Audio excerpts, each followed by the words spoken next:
is yellow cake that Cypher was having the PFs transport. Before we met you, the boss recovered it from a truck crossing the savannah. Are there metallic Archaea inside it?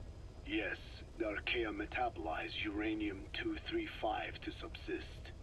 They must be stored inside yellow cake, or they cannot survive. So those biological traces we took for impurities were actually the real cargo? Of course they are deactivated, so they do not trigger a sudden enrichment. They are like baker's yeast. Yet, they do gradually enrich the uranium as they feed. I imagine you detected weapons-grade traces. Yeah, we did.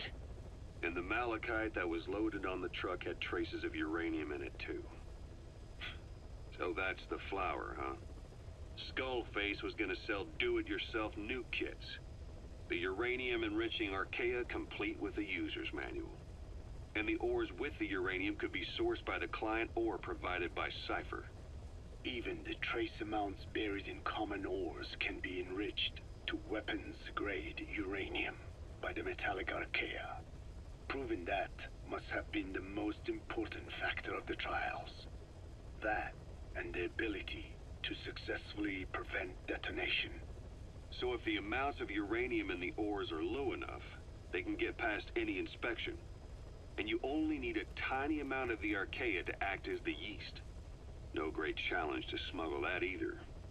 The first step towards saturating the world with nukes. His plan. That was not my intention. My only goal in developing the metallic Archaea was to save the Dene. What made you think a tool for creating undetectable nuclear weapons would save your people? After 70 years, the Dene reclaimed the Navajo Nation from which we were banished. We bore all the hardships of poverty, but we were proud to live off the land we called our own. But in the moment the atomic bomb was dropped on Hiroshima, everything changed. I don't get it. The nuclear arms race between the US and the Soviet Union began with the end of the Second World War. Suddenly, there was a massive demand for uranium. And it was our ill fortune that the ground beneath the Navajo Nation was rich with uranium ore. The Black Ana government set up mine after mine, and many of the Dene worked them, never informed of any danger. Every day, they went to work with no protection. The slag was simply piled out in the open.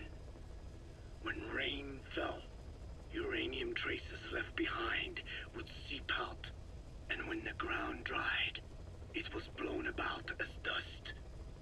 Land and water were contaminated, irradiated. Many of us became sick and died. That pain lives on to this day. I had no idea. Wanting more than anything to revive the land my forebears left to me, I was delighted upon discovering microbes that eat uranium. If they could be domesticated, I believed we could rid our land of uranium. Were you successful? No. The research called for funding on a colossal scale. But nobody was willing to invest with no prospect of a return. And that's when Skullface showed up. Correct. I can save you and your people. We share the same will. That is what he said to me. And I believed him. Black Ana forced me to abandon my uranium cleanup work and focus on nuclear weapons. And he held all the Dene hostage. Today, the uranium mines within the reservation are finally closing down. It is simply less expensive now to source uranium overseas. New victims, different places. But uranium is a tactical resource. To rely on a foreign country for it is a difficult decision to make. And he was in the perfect place to influence that decision. He could have condemned your people to the mines forever.